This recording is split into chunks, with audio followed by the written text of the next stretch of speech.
الحمدللہ رب العالمین، العاقبۃ للمتقین، والصلاة والسلام علی رسولہ الکریم۔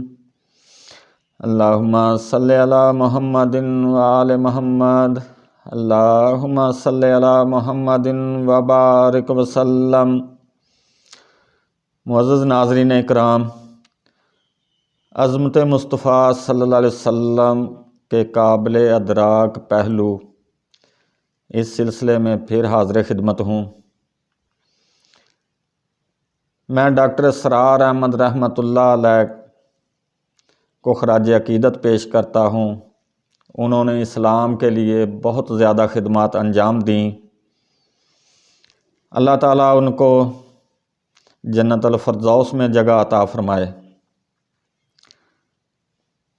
نبی اکرم صلی اللہ علیہ وسلم کی شخصیت کی عظمت کے مختلف پہلو ہیں۔ ایک تو آپ کا مقام و مرتبہ اور آپ کی عظمت بحیثیت نبی ہے، اور ایک آپ کی عظمت اور آپ کا مقام اور مرتبہ بحیثیت انسان ہے۔ پھر انسان کی حیثیت سے بھی ایک پہلو روحانیات کا ہے، اور ایک آپ صلی اللہ علیہ وسلم کا مقام و مرتبہ روحانی اعتبار سے، اور دوسرا انسانی معاملات کا ہے، جن میں سے انسان اپنی زندگی کے دوران لا محالہ گزرتا ہے اور مختلف حیثیتوں سے اس دنیا میں کام کرتا ہے۔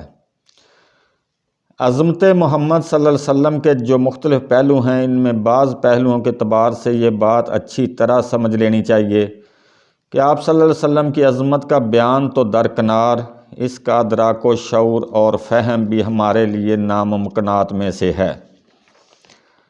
ایک سادہ سی مثال ہے،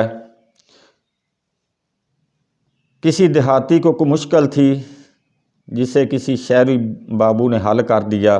وہ شخص ڈپٹی کمشنر تھا، لیکن اس دیہاتی نے اسے دعا دی کہ خدا تجھے پٹواری بنائے، اس لیے کہ اس دیہاتی کے نزدیک تو سب سے بڑا عہدہ اور سب سے زیادہ حیثیت والی ہستی پٹواری کی ہی تھی۔ چنانچہ اگر ہم نبی صلی اللہ علیہ وسلم کے مقامات عالیہ کو بیان کرنے کی کوشش کریں تو خطرہ ہے کہ کہیں ہم نبی صلی اللہ علیہ وسلم کی توہین کے مرتکب نہ ہو جائیں، اس لیے کہ آپ صلی اللہ علیہ وسلم کے مقام کا کما حقہ بیان ممکن نہیں، اور جب کما حقہ بیان ممکن نہیں تو ہم اپنے تصور کے مطابق بیان کریں گے، جو شاید حضور صلی اللہ علیہ وسلم کے اصل مقام و مرتبہ سے بہت کم ہوگا، اور اسی کا نام توہین ہے۔ شیخ سعدی رحمۃ اللہ نے نہایت سادگی کے ساتھ اس ساری بحث کو ایک رباعی میں سمو دیا۔ یا صاحب الجمال و یا سید البشر، من وجہک المنیر لقد نور القمر، لا یمکن الثناء کما کان حقہ، بعد از خدا بزرگ توئی قصہ مختصر۔ حضور صلی اللہ علیہ وسلم کی ثنا کا جتنا حق ہے وہ ہمارے لیے ممکن ہی نہیں، لہٰذا لا یمکن الثناء کما کان حقہ، ہمیں بس یہ کہہ کر اس بات کے دامن میں پناہ لینی ہے کہ بعد از خدا بزرگ توئی قصہ مختصر، اللہ کے بعد آپ صلی اللہ علیہ وسلم کی ہستی عظیم ترین اور بلند ترین ہے۔ میں نے دو اعتبارات سے حضور صلی اللہ علیہ وسلم کی عظمت اور آپ کے مقام و مرتبہ کو اپنے بیان کے دائرے میں لانے کی کوشش کی ہے۔ میری سمجھ میں حضور صلی اللہ علیہ وسلم کی عظمت کا جو پہلو ہے وہ ہے آپ کی عظمت بحیثیت انسان، لیکن اگر اس کا بھی تجزیہ کریں تو بحیثیت انسان بھی آپ صلی اللہ علیہ وسلم کی عظمت کے بے شمار پہلو ہیں۔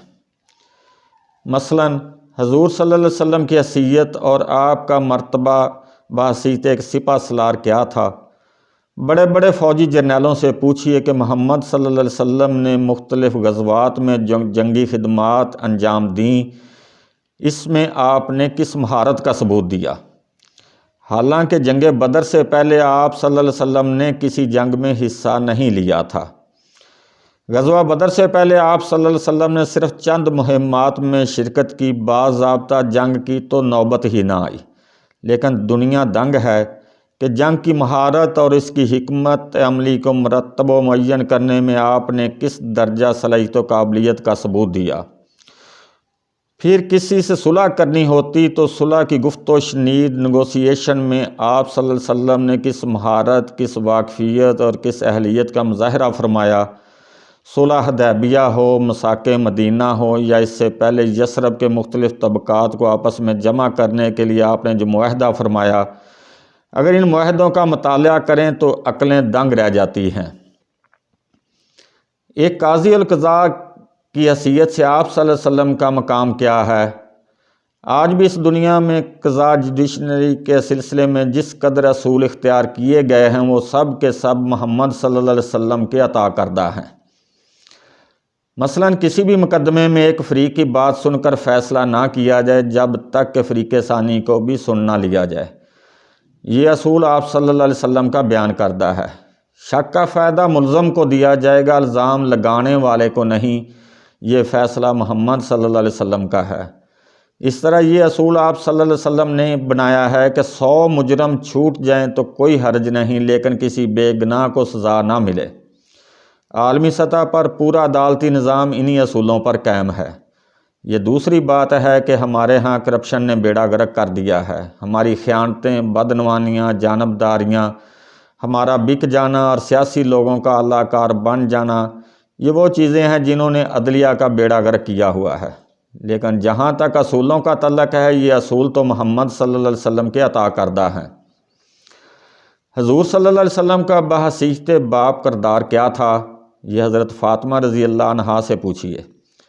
حضور صلی اللہ علیہ وسلم کا بحیثیت شوہر کردار کیا تھا اور آپ کی کیا عظمت تھی؟ یہ حضرت عائشہ، حضرت حفصہ، حضرت ام سلمہ رضی اللہ عنہما سے پوچھیے۔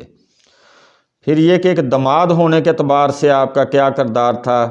یہ حضرت عمر ابو بکر رضی اللہ عنہما سے پوچھیے۔